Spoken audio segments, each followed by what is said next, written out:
Hello everyone, নিয়ে আসলাম আমাদের কীর্তনের আরেকটা দিনেরও সম্পূর্ণ ভিডিও।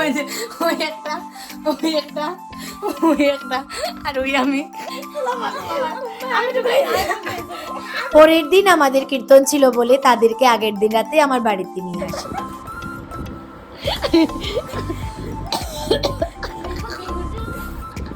তো আমরা সবাই একসাথে হয়ে গেলে যা হয়, মানে অনেক আনন্দ করলাম। তারপর একটু ঘুমিয়ে যাই, মানে মাত্র 2 ঘন্টার জন্য। আবার 3টার সময় আমাদের উঠতে হয়। তো আমরা ঘুম থেকে উঠে আর দেরি না করে খুব তাড়াতাড়ি করে রেডি হয়ে সোজা চলে যাই গোকুলনগর কীর্তনে।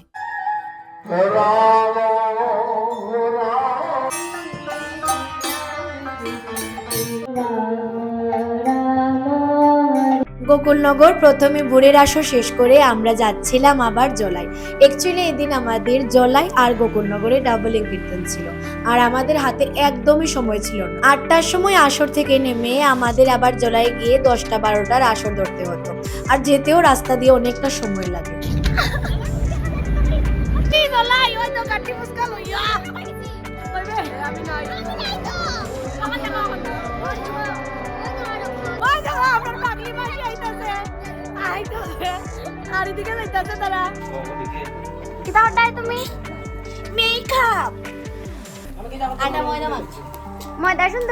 জলাই আমাদের থাকার জন্য যে রুম দেওয়া হয়েছিল সেই রুমে গিয়ে আমরা আমাদের সমস্ত মালপত্র রেখে আমরা একটু ফ্রেশ হয়ে যাই।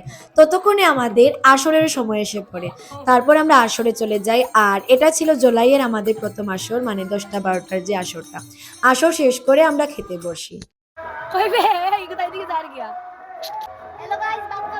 খাওয়া দাওয়া শেষ করে 10 মিনিটের ভিতর রেডি হয়ে আমরা আবার যাচ্ছিলাম গোকুলনগর। আমাদের দুপুরে আবার 2টা-4টার আসর ছিল।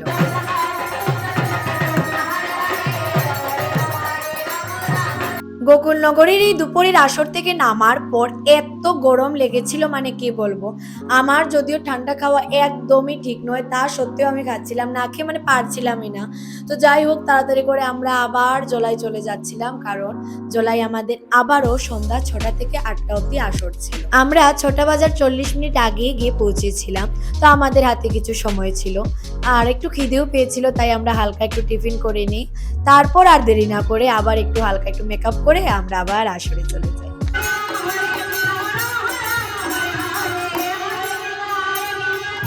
সন্ধ্যার এই আসর শেষ করে আমরা আমাদের রুমে ফিরছিলাম।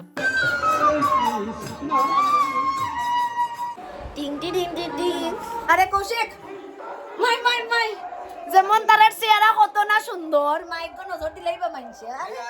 এই এখন আইছে গাইস, যার গিয়া হে রাত্রে 2টা-4টার আসর আমরা লগে দিত না, হে ঘুমাইতে।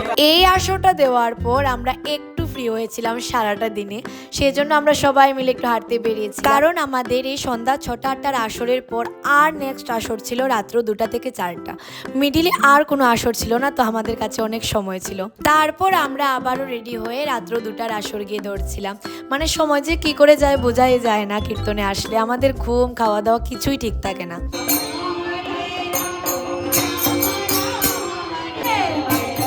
এত রাত্রে আসর থাকা সত্ত্বেও সেখানে অনেক মানুষ ছিল, মানে কি বলবো, এই আসরেও অনেক মজা হয়েছিল। তো এই আসর থেকে নেমে আমরা আবারও আমাদের রুমে চলে যাই। হাই গুড্ডু দাদার অবস্থা দে।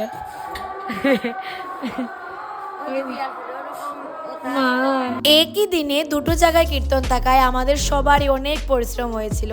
তো ফাইনালি আমরা একটু ঘুমানোর সময় পাই। তো আজকের জন্য ব্লগটা আমি এখানে শেষ করছি। দেখা হচ্ছে আবারও নেক্সট ব্লগে।